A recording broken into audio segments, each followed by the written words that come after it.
Welcome to Talk+Water, the podcast that takes a deep dive into the world of water with those making waves. My name is Todd Butler. I'm your host for Talk+Water. I'm also the principal of Collaborative Water Resolution, which you can find at waterdisputes.org. In addition, I'm editor-in-chief of Texas +Water and the Texas Water Journal. Both publications are free. My guest today is Brian Richter. Brian Richter has been a global leader in water science and conservation for more than 30 years. He is the president of Sustainable Waters, a global organization focused on water scarcity challenges. He promotes sustainable water use and management with governments, corporations, universities, and local communities through Sustainable Waters. He's previously served as director of the Global Water Program of the Nature Conservancy, an international conservation organization. Brian has consulted on more than 170 water projects worldwide.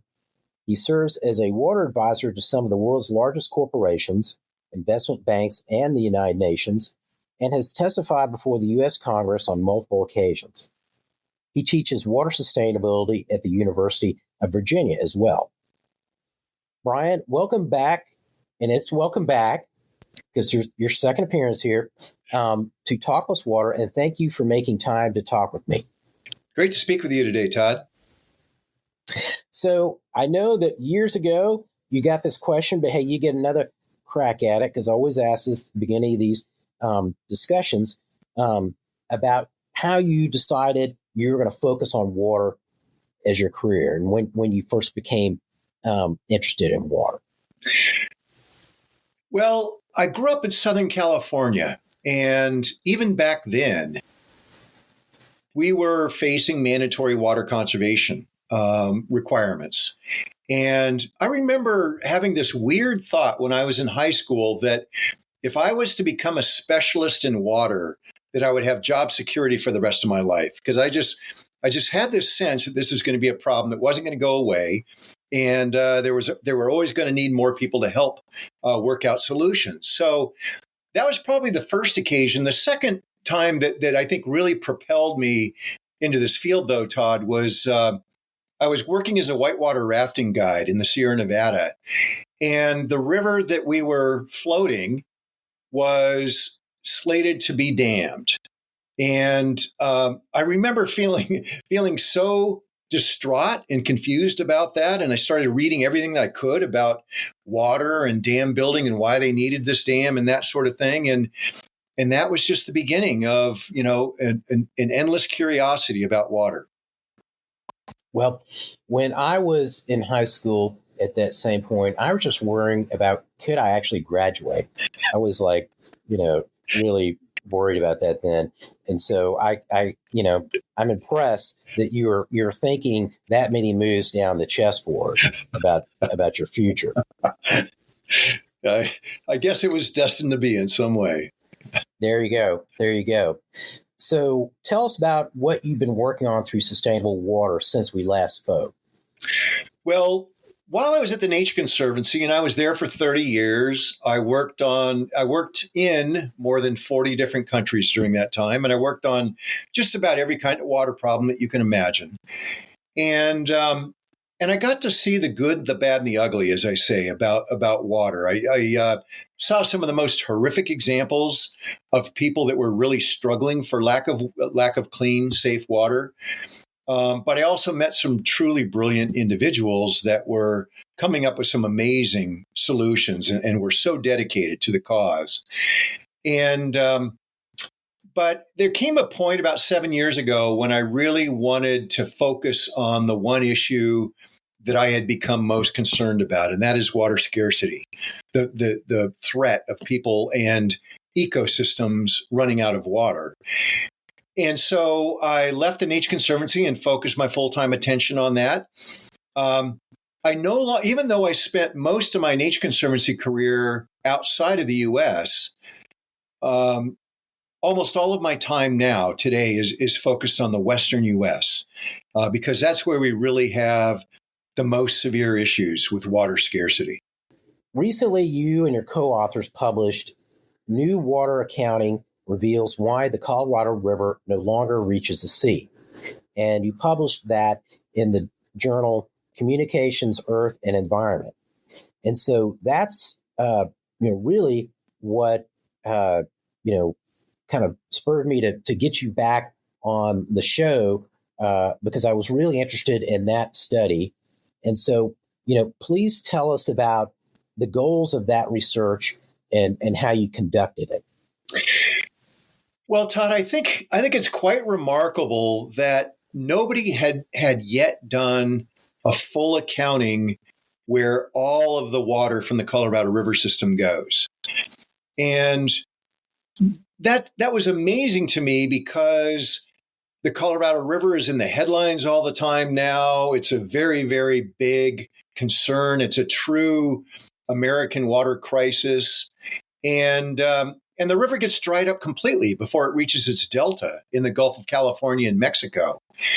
And it was amazing and frustrating that nobody had really done the full accounting. So, like so many things in my life and career, Todd, eventually I get frustrated that somebody else hasn't done something that I think needs to be done, and I get frustrated to the point where I said, "Well, darn it, gosh, I guess I'm going to have to take it on myself." And that's exactly how this happened. Fortunately, I was able to bring in some extremely bright, talented research colleagues. And because this study had multiple disciplinary facets, there was calculating how much water the crops use, calculating how much water gets used in industries or in cities, how much water gets used by natural vegetation, like riparian vegetation and wetland vegetation. We really had to put kind of an interdisciplinary team together to be able to do this study. And some of the reasons it hadn't been done before is, there's some legal historical explanations that we talk about in the paper that had to do with the way that the water in the river was divvied up. And some portions of the river basin, like the Gila River, were never included in the Colorado River Compact, which is the big document, the big agreement that allocates the water among the 7 states and Mexico that share the river's water. So big parts were left out of other previous efforts, and we figured it was time to take a look at the whole enchilada and figure out where every gallon of that water goes. That's really interesting. Before we go on to what you found in that study, just thinking about it, I haven't seen that many other breakdowns of that kind of analysis for other rivers. And just thinking about here in Texas, I know that, I've just been doing this research on the Rio Grande, with the permits that have been issued. You can calculate, how much of the water's been permitted to this use or to that use.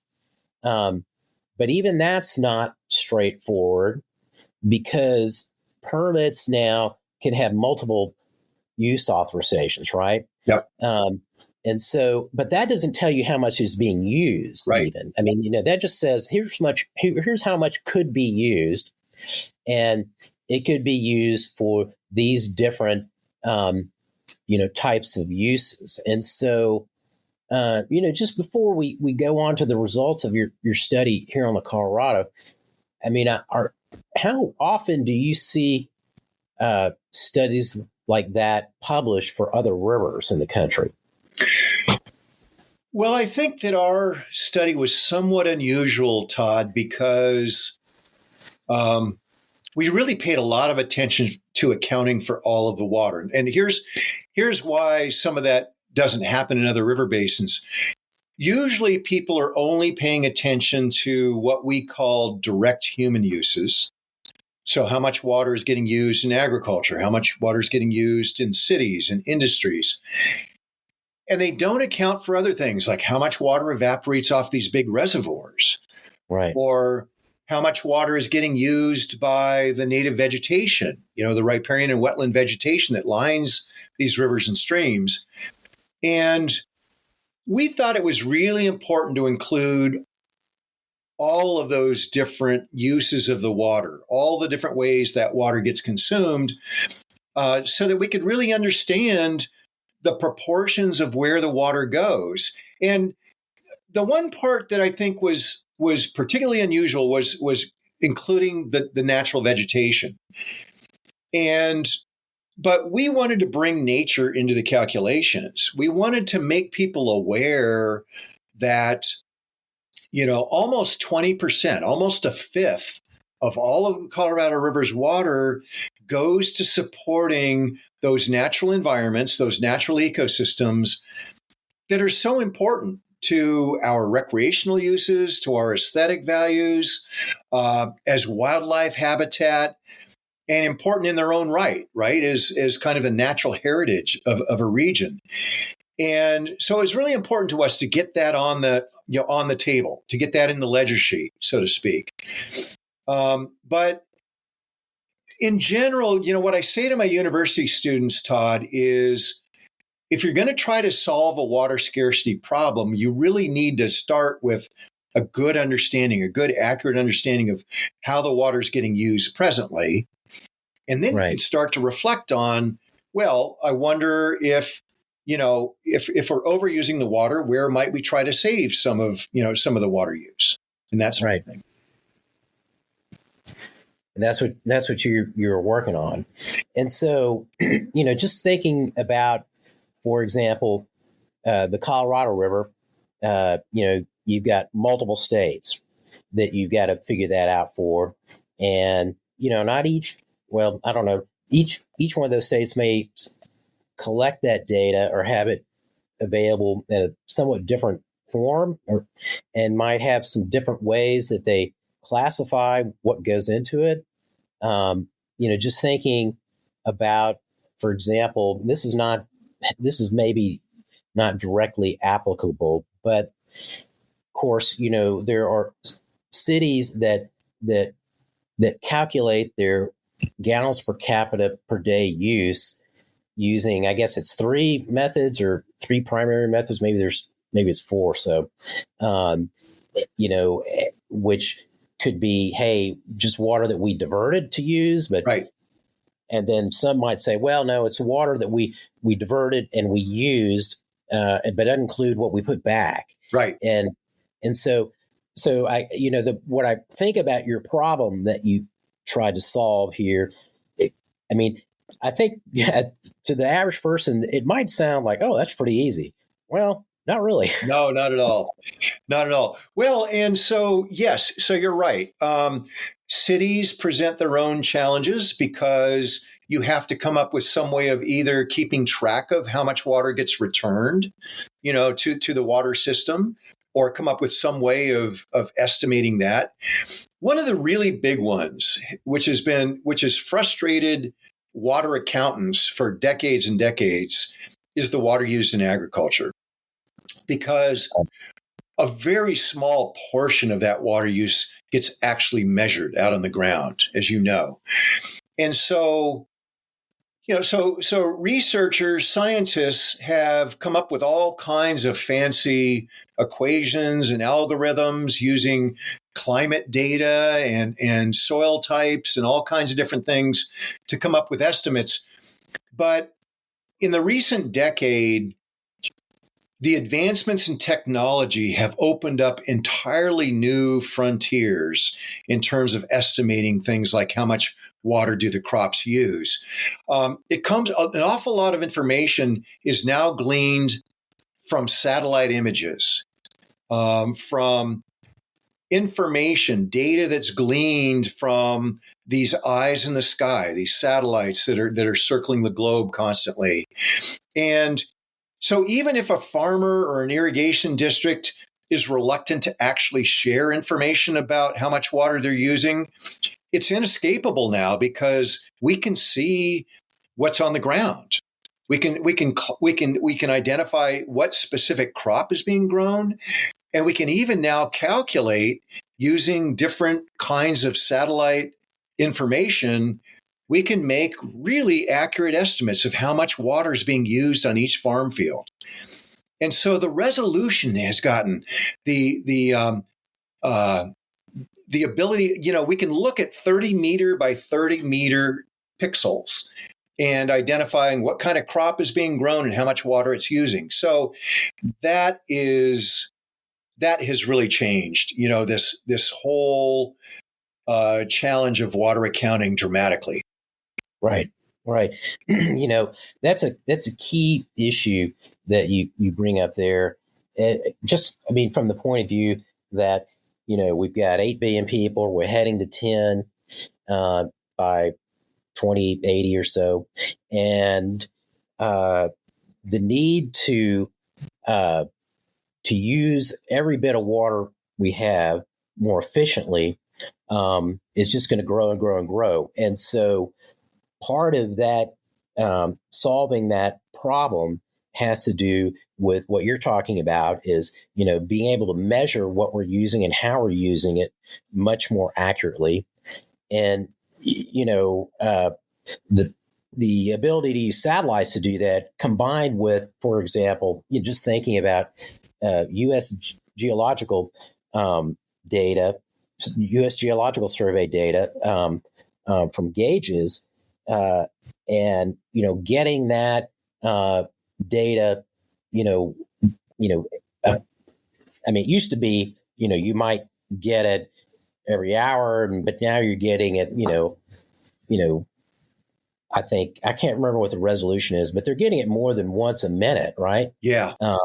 And so, that just shows you, how important it is to be able to have that information and what, and I'm going to use this word again the second time on my podcast because I hate it, granular, Yeah. be more granular. I don't know. It just bugs me using the word that way, that in that fashion. But, to get down to, smaller and smaller increments of water being applied more efficiently. Yes. Yes. Yeah. It's, and it's not just collecting the data, but the computer capabilities of processing it. These are gigantic data sets.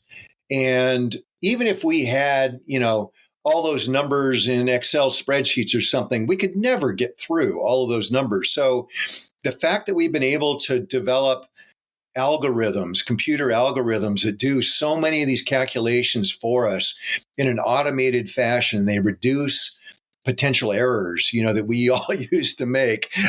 Right. It reminds me of I used to balance my checkbook manually, right? We all did. You never could do that. I always got it wrong. And so, right. Yeah, I just decided I'd marry somebody who knew how to do that. And exactly. I did that successfully. Yeah. And now we have software packages, that can pull that data in from your checking account automatically and process it and categorize it and all that sort of thing. So, all of these things have enabled us to tackle things like calculating the water budget of the entire Colorado River system. It took a lot of work, but still, it's just the fact that we could do it, I think, is quite amazing. So let's get to that. What'd you find in this research? What are your findings?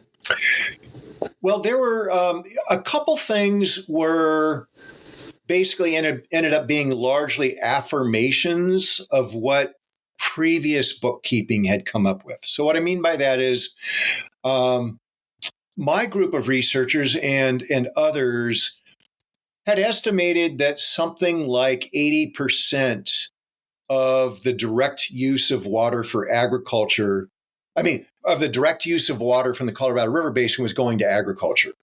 Well, after we put all these numbers together and looked at them with more and more accurate approaches and more and more detail, the number came out to be 74%. So not a big whoopee, not a big difference.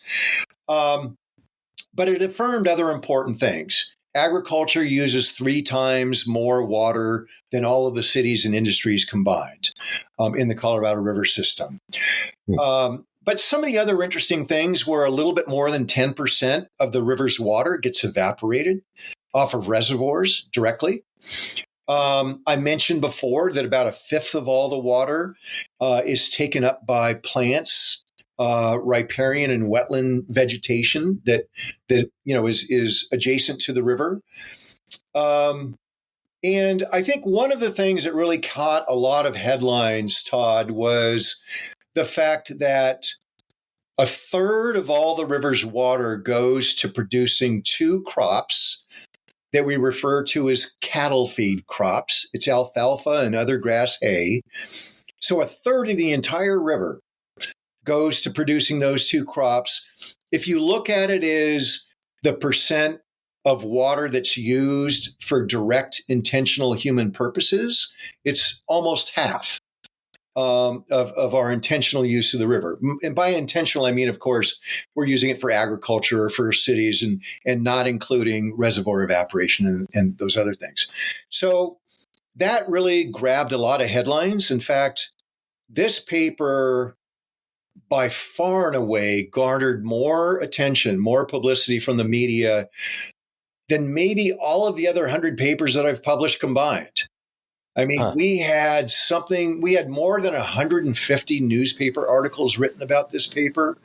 Seriously. No. I was on NPR 2 or 3 times and many other radio stations, television news, ABC News and others. And it's just because, well, a couple things. The Colorado River has been in the headlines and everybody's freaked out about the potential disastrous consequences of running out of water in the river, drying up the big reservoirs like Lake Powell and Lake Mead.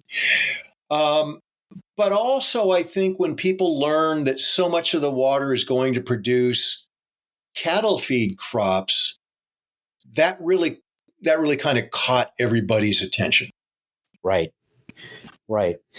Well, before we go into more of those results, all I can say is if the editor-in-chief of Communications, Earth, and Environment doesn't send you like some kind of really nice gift basket, or if you don't get a Christmas card, at least, that person doesn't know what they're doing. Because for a journal, except for maybe the few, journals that you hear about, in terms of like medical journals and things like that, they're in the news all the time. I mean, that's just really an incredible result. Well, my one early Christmas present the journal did alert me to, Todd, was the fact that Leonardo DiCaprio did an Instagram post about this paper. And myself and all of my co-authors were like, wow, that's the best thing that's ever happened to us. Well, I'll tell you this, and, just so you know, I have a list of people that someday I'd love to have on my podcast because I know they're interested in water, and he's one of them. Definitely. And so, you found that alfalfa and hay are using about a third of the water. Is that right? Yep. Okay. And let's talk about those two crops. Yep. Now, you and I have talked about this before, and we had by the way, probably should have started taping, about 20 minutes before I did, because you and I had a great conversation about a lot of things, including this, before I turned on the, the software program here. But, just thinking those two crops, why don't you characterize them? Are they water intensive? How would you describe them in those terms? Well, they are among the most water intensive crops that are being produced using Colorado River water. Their water use, just to give your listeners some range, depending upon where you are in the Colorado River Basin. If you're down around Yuma, where it's really, really hot and really dry, they get less than 5 inches of rain per year. You might be using 8 feet of water on an alfalfa crop down in Yuma. Wait. 8 feet for an acre? Per acre. So 8 acre feet per acre. Okay. That surprises me. I knew that it was a water intensive crop, but I didn't know it was that water intensive. And what is that? That's twice or almost 3 times what someone would need on average to grow rice in Texas on the Texas Gulf Coast, which gets a lot of rain, but it's still, it's still a lot. Exactly. Well, and part of the reason for that much water in Yuma is that it's so warm there that they can grow literally year round. Right. So it's a length of the growing season as well that has a big influence on that. But you go up into the headwater areas in Colorado and Wyoming and Utah, where farmers and ranchers are also growing alfalfa. But you're up at higher elevation, you get more precipitation, and it's cooler. So you're only using 2 to 3 feet, up in those higher ranges. So it is, by comparison to anything else being grown in the local areas, it is on the high end, for one thing. And the reasons that the farmers are growing it, my patent line about this now, because a lot of people are not just surprised, but some of them kind of express anger that so much water is getting used for those cattle feed crops. And I say, look, farmers and ranchers are just growing the food that we want to eat and that we're willing to pay for. Okay.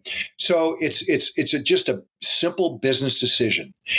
And in some parts of the Colorado River Basin, there's not, if you're up in the headwaters, Colorado or Wyoming, you don't have a whole lot of crop choices up at 5,000 to 7,000 feet elevation or even higher.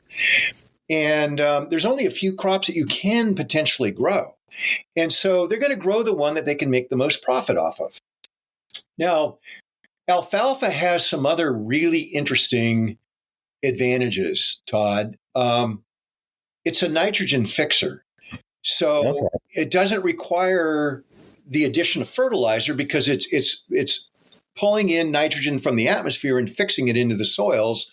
And so a lot of farmers will use alfalfa as a rotational crop. Every third year they'll grow a crop of alfalfa just to get some of that nitrogen back in the soil. Another miraculous thing about alfalfa is that it can tolerate getting shorted on water. In other words, it can go a year or a couple of years without getting irrigated. And, you won't really get much production out of it. But you can then, if you've got water again, then you put it back on the crop springs back to life. It has very, very deep rooting systems and it comes back to life. Or if you just want to stress it, if you want to apply half as much water because you just don't have enough water to use, it can still produce a lot. Right. And so, in our paper, we refer to it as a shock absorber. It's a water shock absorber that it can really tolerate a lot of fluctuation in the amount of water applied. So those are all pretty attractive attributes from a farmer or rancher's perspective.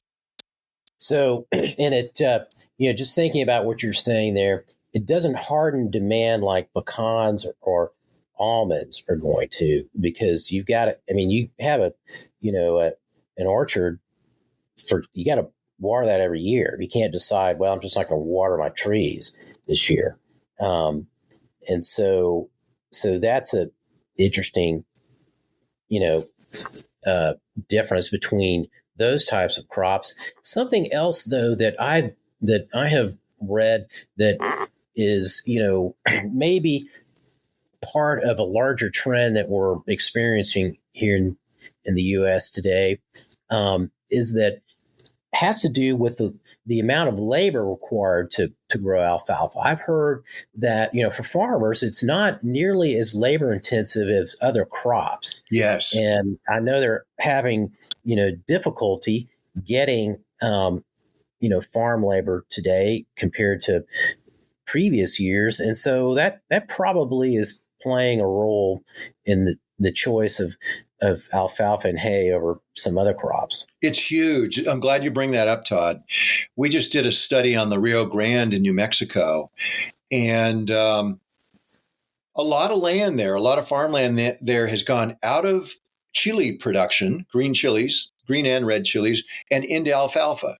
And it really makes you scratch your head because the profitability on growing chili peppers is 20 times higher than growing alfalfa. But they simply don't have the farm labor.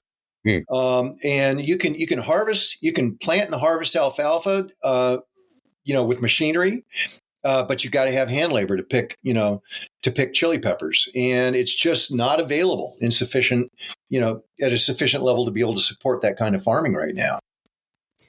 So there's also the issue having to do with the value of water. You and I talk frequently in the past about water markets, and what might be happening, or how that water might be used if farmers had options to sell some of their rights or lease some of their rights, and you had a system where the value of the water might be better reflected in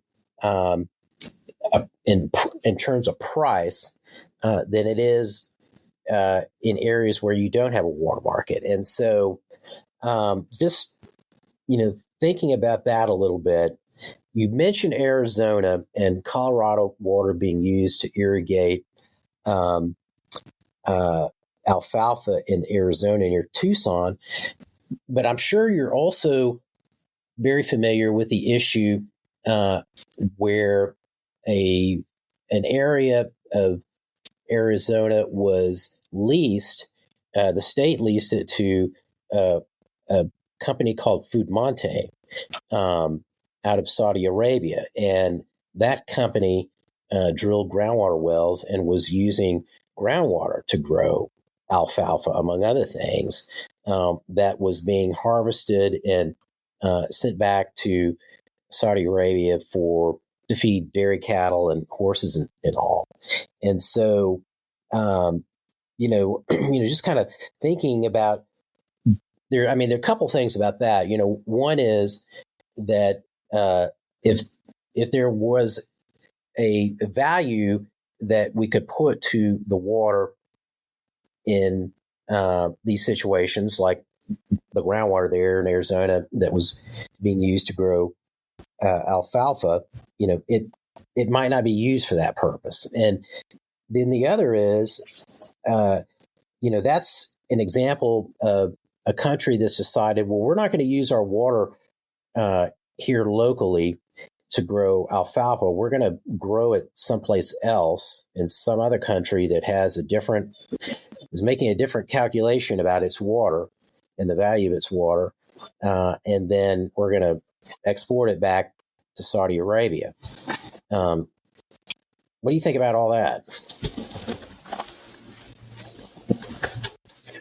Sorry, Todd, I had to let the dog out. That's all right. I for a second, I thought, that question is causing him to fall off his chair. So that's a big question. So that was a long,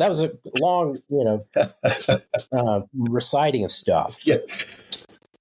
So I think it's important to start with the realization that we don't ask questions about things like, why are we growing so much alfalfa, or why are we sending so much of this crop or that crop overseas, internationally, except when we get into this situation where we're having a water scarcity crisis. Right. Okay.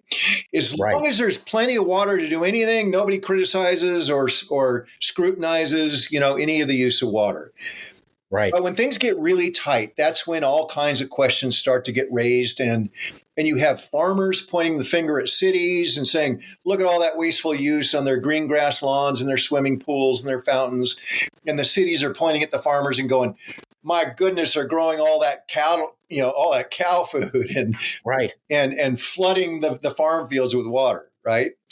Right. And a great example that you know about is, I already know, here in Texas in the 90s, the catfish farm. Yes. Pumping Edwards Aquifer groundwater that was not regulated, not managed, and using that to grow catfish. And, the same thing, I think, kind of happened that maybe has happened in Arizona with the groundwater being used there to grow alfalfa and being exported is that one use of water, really showed the public very clearly that something needed to be done. We needed to change the way we're doing things, and you can have a lot of small uses of water that people just don't notice, right? The changes that are happening, but there are some examples that people look at and they say, "Oh, okay, I get it." Right? That example shows me what the inherent problem is. Yeah, and in that particular situation, that farm, as you say, that was owned and being farmed by the Saudi Arabians, back to my point a moment ago, they were heavily pumping the underground aquifer to the point where they were depleting it, and other farmers' wells were going dry, private residential wells were going dry, and that set up a calamity that finally brought a lot of attention to that issue. But I also think it's important for your listeners to understand that we export a lot of food from the United States to other countries. And we sometimes refer to that as exporting virtual water because it took our water to grow the crop. And now with every different crop that we're exporting a certain volume of virtual water. Okay. It turns out that, and we are the world's largest exporter, by the way, of virtual water. And oh, really? Okay. Right. And so when it comes to these cattle feed crops, for example, because I've got asked a lot of questions about why are we growing so much alfalfa and why are we sending it overseas? Well, within the U.S., we export something between 10 and 15% of our cattle feed crops outside the U.S. The biggest recipient is not Saudi Arabia. It's China, Japan, and then somewhere third or fourth, you get to Saudi Arabia. So, and we've been doing this for a pretty good long time. And the obvious reason that we do it is because those countries don't have enough of their own water supplies or enough farmland to be able to produce the food that their citizenry needs and wants to consume. And American farmers are really proud of the fact that we're growing to feed the world, right? So it's a really interesting dialogue, I think, Todd, right, about, particularly when we're getting short on water to meet our own needs here domestically. Not surprisingly, it raises questions like, should we be growing the things that we're growing? Are the cities using water as conservatively as they should be? Why are we sending so much virtual water outside the country? And those kinds of questions. It's just logical that when you're under stress because of lack of sufficient water, that those kinds of issues and debates are going to spring up. Well, let's dive into that a little bit here. The Colorado River Basin, a lot of that area is arid and semi-arid, would you not say? Yep. And so, just kind of thinking about our own use of those crops here in the United States, we don't really, as far as I know, and I could be wrong about this, we don't really encourage people to grow water intensive crops where we have a lot of rainfall, as opposed to, encouraging a different mix of crops in places where, we don't get a whole lot of rainfall and it's semi-arid or arid. And so they got to rely almost exclusively on irrigation.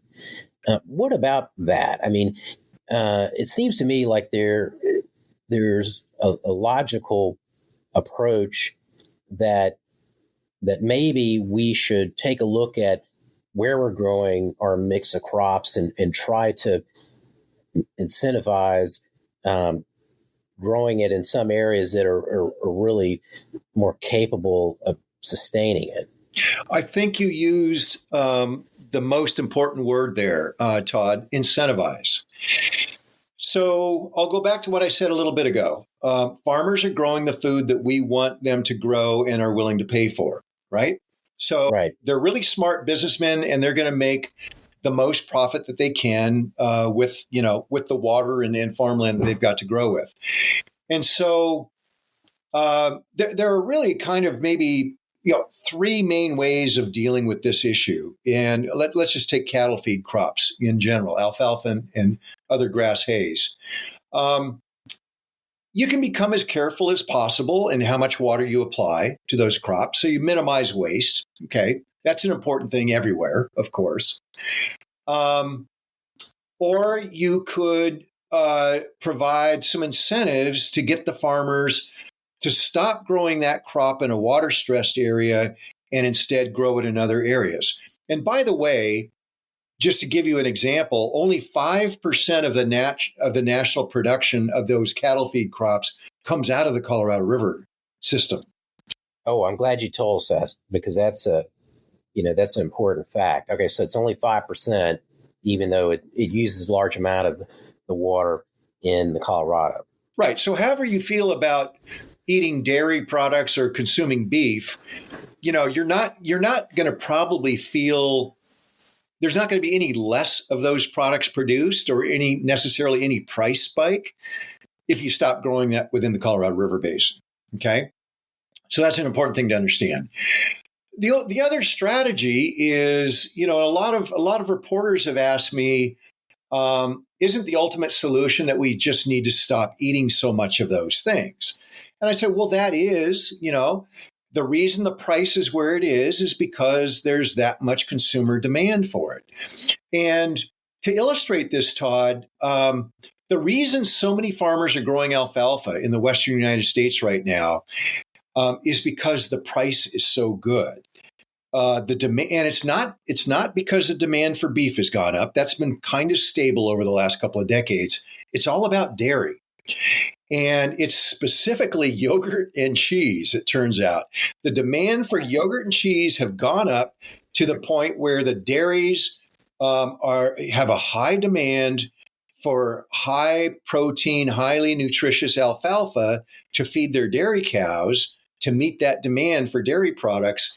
And that is creating a very attractive price for the farmers that want to grow alfalfa.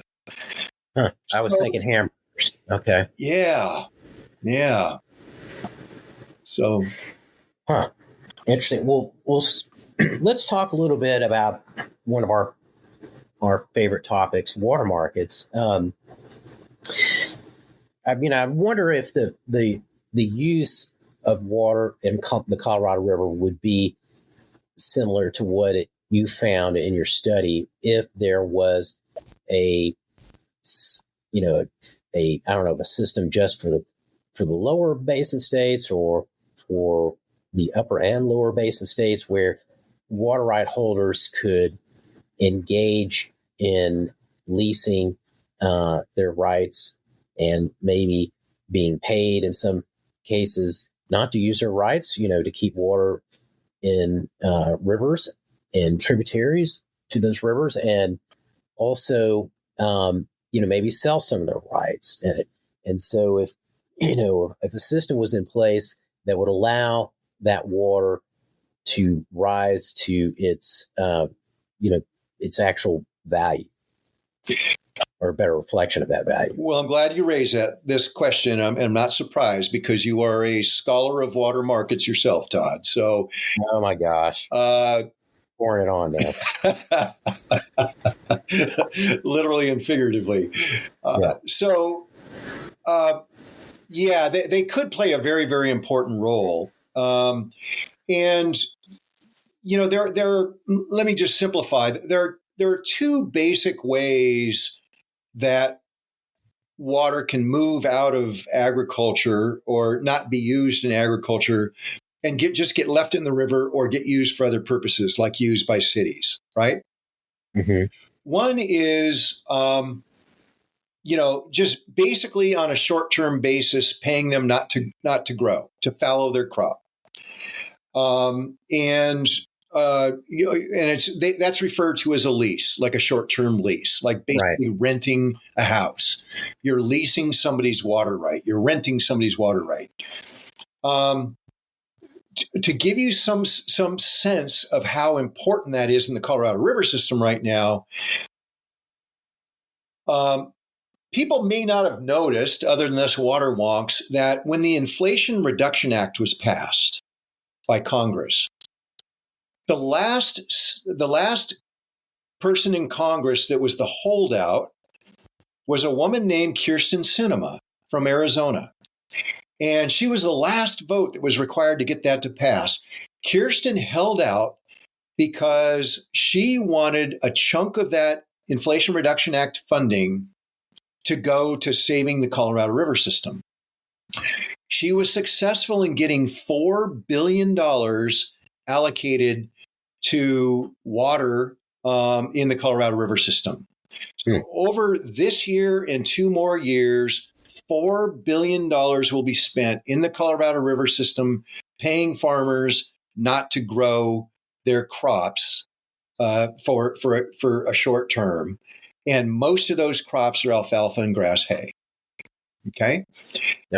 And so that gives you some sense of the enormity of, how big a quote unquote water market on a temporary basis can be. Now, to move water back into the river or into other uses like urban uses on a more permanent basis, as you know, Todd, that requires the purchase of a farmer's water right. And if it was easy to do that, even at a very high price, water would move out of irrigated agriculture like a tidal wave. There would be so much water that would move in the Colorado River system, either to cities or to just, keeping it within the river system, that you would see a massive shift. But it's not happening because the money's there. The cities are willing to pay for that water. They're all looking for more water. In the Front Range of Colorado, like around Fort Collins, they're paying $80,000 an acre foot right now for residential water rights. Right. But as you so well know, Todd, the reason that there are impediments or hurdles to that mass movement of water rights from agriculture into other uses that have to do with the time and the scrutiny, the legal costs and the administrative reviews that have to take place in order to approve a transaction like that. So some of my friends, some of my colleagues did a study of water transactions in the West, and they found out that it takes, on average, 3 to 7 years to sell a water right or to purchase a water right in the Western United States. And that's because of the administrative reviews. The state's water managers are wanting to carefully scrutinize each of those transactions to see whether or not they're harming any other water users, whether the actual volume of water that's being transacted is accurate, et cetera, et cetera, et cetera. So that administrative review takes that long. And that's been a big impediment. And it's really kind of gummed up the works. I think if we had, I don't know how you feel about this, Todd, I'd be interested to hear, but if we had a water market that functions like the water market in Australia, where you can buy and sell water on the internet, today I can buy water for a wetland in the Murray-Darling River system and have that water, available to me tomorrow. If we had a water market that functioned in that way, I think we would see a lot more movement of water through water marketing. But it just doesn't work that fluidly, shall we say, in the United States, unfortunately. Yeah. So, I do have an opinion about this. What's interesting about Australia went through a series of reforms in terms of their water rights. Before that water market was ever established. Yes. And when I look at the Rio Grande water market in Texas, the surface water market that Texas has, and then the Edwards Aquifer water market, the groundwater market that Texas has, both of those water markets were preceded by significant changes in water rights. For the Rio Grande, they went from a prior appropriation system to a correlative rights system. And in the Edwards Aquifer, they went to really no system to a permitting system. Right. And so what the one thing I would like to say about, what happened to agriculture, agriculture is still thriving in both those systems. Now, what happened initially is I think there's this pent-up demand, and the cities, you saw a lot of transfers of water to cities in both of those systems when they first started operating. And then it's been less over time, and there's more leasing. But, without giving too many results from the study I'm about to publish, it's interesting to see what's happened, because it's not destroyed agriculture, not in any way, but it's changed it, and farmers are now actually, in both systems, they're in a situation. Well, in particular in the Edwards, they're in a situation where they're growing crops, but they're also making money by leasing water too, and so they have they do a combination of both. Yes. In a lot of instances, not in all instances, but been in many. And so anyway, I'm somewhat hopeful that could be part of a solution out in the West and other places. I don't know about the Colorado River. It seems to me that it could be, but of course it's a different kind of an animal because you have so many states involved. But I would never say never. Yeah. Well, and I don't want to give your listeners the wrong impression. When I use the term a tidal wave of water would move, I was speaking exclusively about the Colorado River system. Because as you point out, even in Australia, where they have a highly functioning water market, that water has largely stayed in agriculture. It hasn't moved out of agriculture. But what you saw was a very pronounced shift in the type of crops that were being grown with that water, because as the water became more valuable, it started to move toward farmers that were growing more valuable crops. Right. Higher value. Yeah. Higher value crops. Per unit of water. Yeah. That's right. Which I think in the long term, that's what you're trying to achieve. I mean, that's what produces more efficiency in the use of that resource, and gives everybody an individual water right holder.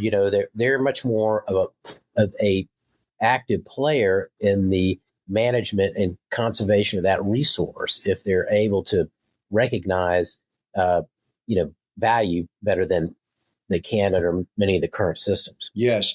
And so, Todd, the differences between the Murray-Darling River Basin in Australia or the lower Rio Grande in Texas is in the Colorado River Basin, you've got a couple of different, somewhat peculiar circumstances. One is that presently there's about 15 to 20% more consumption of water than the river is able to provide. And so as a result, the big reservoirs, the two biggest reservoirs in the United States, Lake Mead and Lake Powell, are being sucked dry because we're overusing the amount of water that's available. So that's one key factor is, they're under that kind of water stress. A second is the cities are growing really rapidly. And even though they've done a miraculous job of implementing water conservation in many of those cities, there's an awful lot of them that are hunting pretty hard for more water. So, like I mentioned, if you can sell a water right that's might be worth or traded for $2,000 to $5,000 per acre foot on your farm, but you could sell it to a residential developer for $80,000, that water's gonna move as fast as you can let go of it. Right. So those are some of the peculiar aspects of the Colorado River system. But I do think, I do want to be clear that I think water marketing could be of great benefit in making the use of water more efficient, of having it become of higher economic value. but there are a lot of constraints that would have to be relaxed. And then one of them you mentioned, you really can't trade water across state lines anywhere in the Colorado River system, and perhaps nowhere in the United States. And so, so a Colorado farmer can't even sell his or her water to a farmer across the state line in Utah. Right. And in fact, it's almost anathema within the farming communities that you would ever consider. I mean, it's bad enough that, the farming communities really don't want to see too much water get sold out of their community to begin with. And then second, by all means, don't let it get out of our state. Right. So, right. Yeah, those are issues that have to be resolved. I think it's, there are, though, when I look around, I see all sorts of mechanisms that can address some of those problems. I mean, for example, in the Edwards, if you're an irrigator, you've got 2 acre feet of water that or groundwater that you can use as a minimum, and you can sell one of those acre feet if you want, but you can't sell the other one. It's got to stay with the land. Yes. And so what you've seen there is, some of the farmers have sold off, one of their acre feet of water rights. In other cases, they've kept both. They might be leasing one, or maybe they're, being paid not to use it. But there are ways to address all that. Yes, there are. But you do get in the weeds, and I can tell you that my report, which is 150 pages now, there's some weeds in it. Well, let me before we break our record here, my record in terms of longest podcasts. What do you think how do you think your findings might influence these negotiations that are going on between the lower and upper basin states in the Colorado? Well, we put a lot of pressure on the journal that published this paper to get it published as quickly as possible, because right now there are fairly intense negotiations going on among the 7 states that share that river system. And there have been some intractable issues. It's really a pretty hot debate about any suggestion of changing the way that water gets allocated or used within the basin. But we wanted to get the most accurate, up-to-date numbers in front of those negotiators as we possibly could. And as scientists, we felt like that was our primary responsibility, was to put those numbers on the table. We didn't say anything about how we think the water should get used, or that we should stop using water for certain purposes and switch to other things. We just said, in this paper, we just said, this is how the water is presently being consumed. And that then is a conversation piece. It's that can center the dialogue or anchor the dialogue around facts that negotiators and other policymakers can then take that information and debate about it. Gotcha. So there's a temporary agreement in place for use of the Colorado River, and that's in place right now while these additional negotiations are going on. But that agreement expires, I don't know, not all that long from now, is it? Yeah, it expires in 2026. And so that's why, for a lot of people, they might say, well, gosh, that's like, 2-3 years away. What's the, why is it so stressful? But these talks take a long time, as you know. I mean, it takes a long time to negotiate these things or to make policy reforms. And so they are hard at it. They're really, they're meeting all the time and discussing these issues all the time. I will say, Todd, that for me, as somebody who's worked, as we said at the top of the show, I've worked in 40 different countries. I've been working on water issues for 35, 40 years now. And I have a sense about some of the most important things that need to happen, to manage water sustainably and responsibly for the long term. And that begins with, and I have written a book where I held up the Texas system of water planning as a good example, where to have the discussion about not only how the water is being used, but how do we think it's going to be used or should be used 10 years from now, 20 years from now, 50 years from now. The Texas water plans are 50-year water plans, right? Right. That kind of conversation is not taking place in the Colorado River Basin. All of these negotiations are talking about how should we change the way that these big reservoirs operate? And which state is going to get cut back by different degrees depending upon how far the water level in these reservoirs falls. So It's all reactive. It's all hindsight. It's like that metaphor about, sort of driving a car while looking in the rearview mirror. There's no real sense about where they're going. They're not creating long-term plans that would really enable people to have some sense of security, to make some investments, in new things, new ways of using water, incentives for changing the way that water is being used presently. And I've been really trying to make that point as often and as loudly as I can, Todd, that it's really time, now that we've got a full water budget for the river, how about a long-term plan? Right. Absolutely. So what are some of the upcoming events related to Colorado that you're keeping your eye on? Well, there is a new crisis, or I should say one that they've just learned about within, the last month or two, which is that Lake Powell is formed by Glen Canyon Dam. And it turns out that there's two levels at which they can release water out of Glen Canyon Dam. And that water that's released, by the way, goes through the Grand Canyon and ends up downstream in Lake Mead. Okay.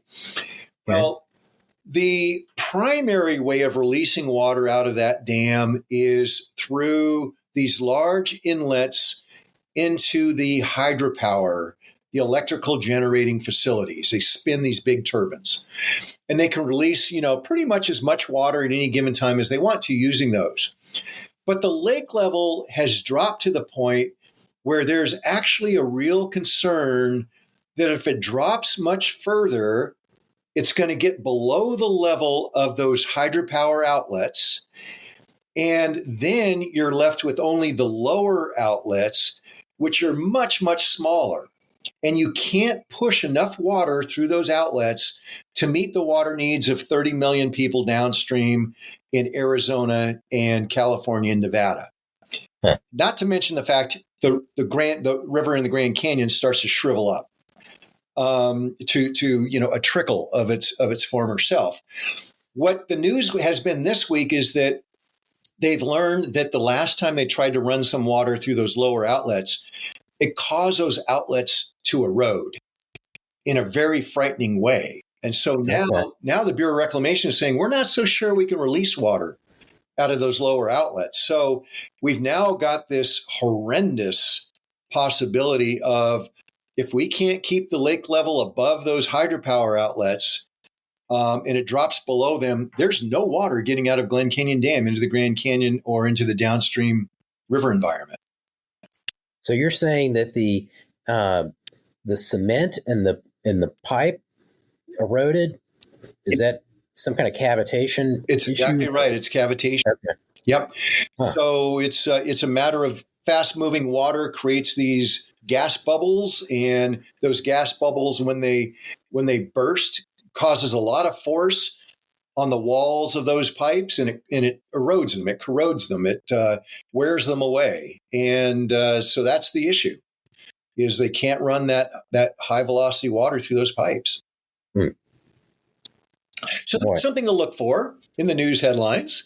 Right. They are going to come up with some kind of agreement about how to operate the reservoirs, and we'll see how that turns out. The biggest thing that I watch from year to year, Todd, is how much impact climate change has had on how much water is coming down the river system.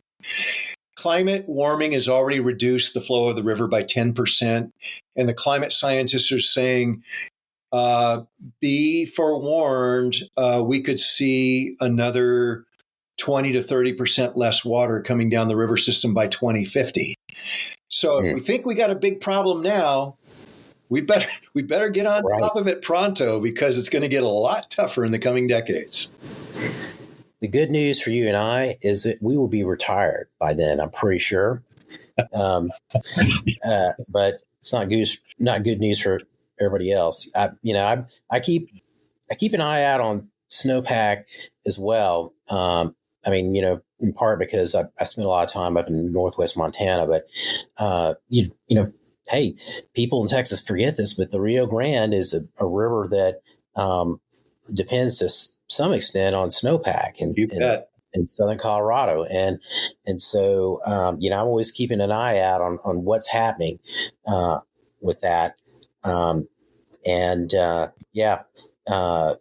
this year was, I guess, another good year for California, but maybe good for Colorado. I don't know how it turned out. 85% of average.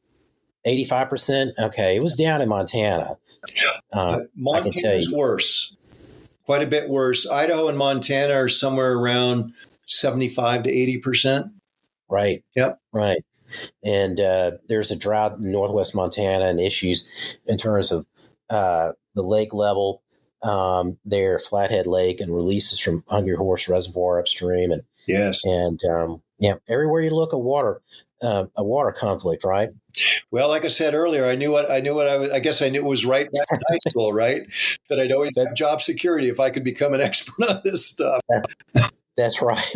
Boy, that is a great way to lead into our final question too, Brian. So how can our listeners find out more about your work? Well, the best way is to go to my website. It's just www.sustainablewaters, all together, plural, sustainablewaters.org. And I've got a lot of good stuff in there. Maps and educational resources for teachers, by the way. Things like a little calculator where you can decide how big of a cistern you might need to take care of all your outdoor watering needs, and things like that. So great.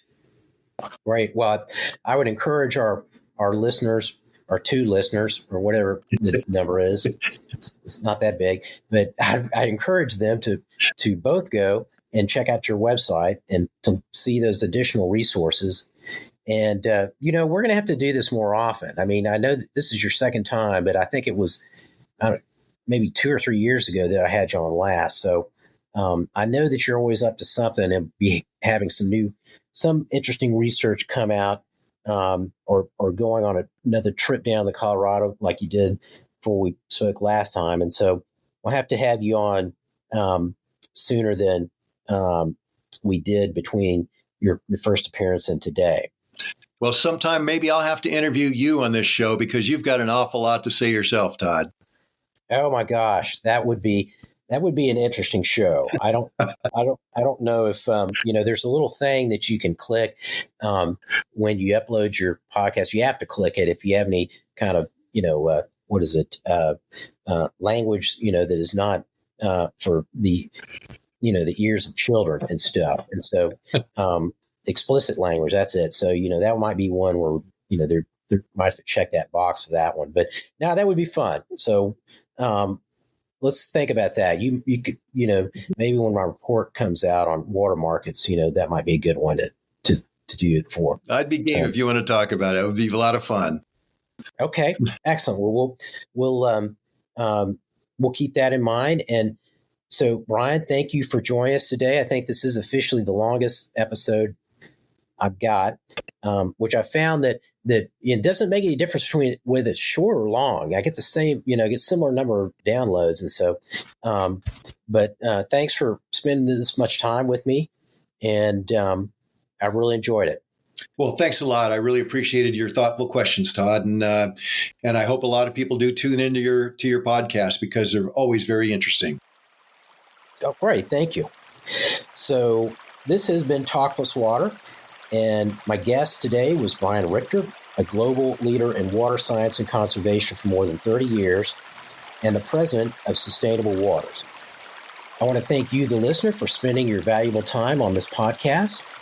And I also want to thank Anna Huff at the Meadow Center for Water and the Environment at Texas State University for getting each episode of Talk+Water ready to go. My name is Todd Bottler. Let's talk water again soon.